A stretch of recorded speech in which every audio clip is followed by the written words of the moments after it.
blessed morning, friends, folks. Today's Juneteenth, yo. June 19th. My brother Virgil, he's taught me a lot about Black history stuff, and I really respect him. He's one of my original partners from 2009, and here we are all these years later. A few more years, and brother be retired here, making his 30, where I'm in my 14th, working on my 15th. You know what? June, it has been 15 years in. Started this job 15 years ago, yo. With all that being said, let's move ahead with the God that is alive and not dead. This is Living in God's Presence, June 19th. We have Ephesians 6:18. Pray in the Spirit at all times with all kinds of prayers, asking for everything you need. How do I live in God's presence? How do I detect His unseen hand on my shoulder and His inaudible voice in my ear? How can you and I grow familiar with the voice of God? Here are a few ideas. Give God your waking thoughts. Before you face the day, face the Father. Before you step out of bed, step into His presence.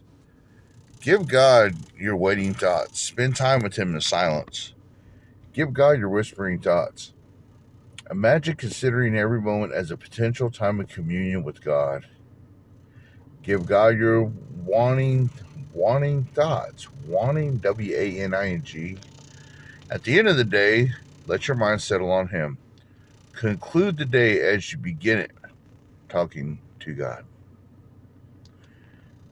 Live it in His presence. Pray in the Spirit at all times with all kinds of prayers, asking for everything you need. He fully equips you for the battle, no matter what it is. So, how do I live in God's presence? That's a good one.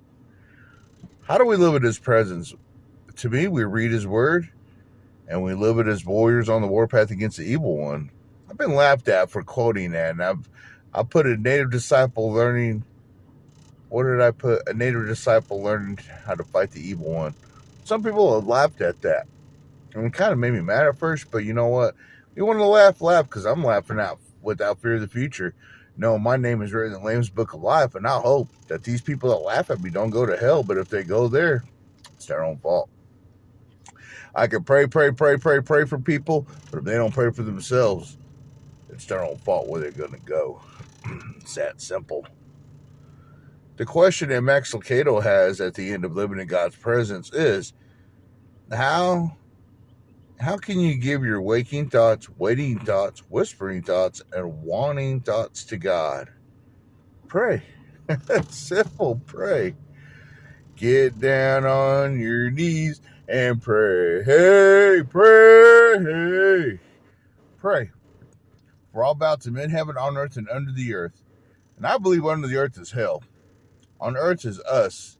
And of course, over the earth, well, that's none other than the kingdom of heaven, where the Lord is waiting. He's going to bring a new earth to us, a new heaven, right here. But the time has not yet come. But if you just simply pray, you have direct communication with Him, you have everything that you need.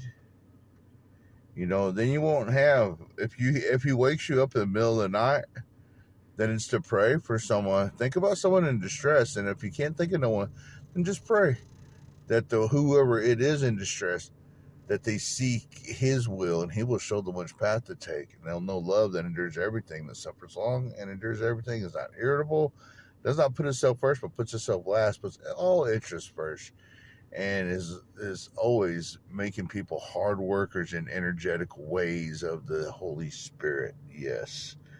Waiting thoughts, wow. Lord, help me with patience, but I'm not going to ask for patience because I'm going to test it right off the bat, and I'm going to be impatient in my flesh. So I ask you to help me with patience. Whispering thoughts. To me, that's the devil whispering in my ear. You know what? Devil be gone. Resist the devil and he will flee. But he ain't stupid. He's going to come back with 7 of his demons, and then those demons, when they found the house clean and swept, being the tablet of your heart, well, they go out and get 7 more evil than themselves and come back and try to get back in. But all you got to do is say, Jesus! Jesus Christ. They got to go. They'll never win. They'll never overpower the Lord. I don't know what wanting thoughts are, but I imagine it's all the above. So, how do you give them to God? You pray, and then He'll slay, and that's how you have daily joy every day in peace that surpasses all understanding, especially your own as well as mine. Love Him with all your heart, mind, and soul, and then give you strength to do such as the eagles, fully equipping you for the battles ahead. Be blessed in your iron warpath.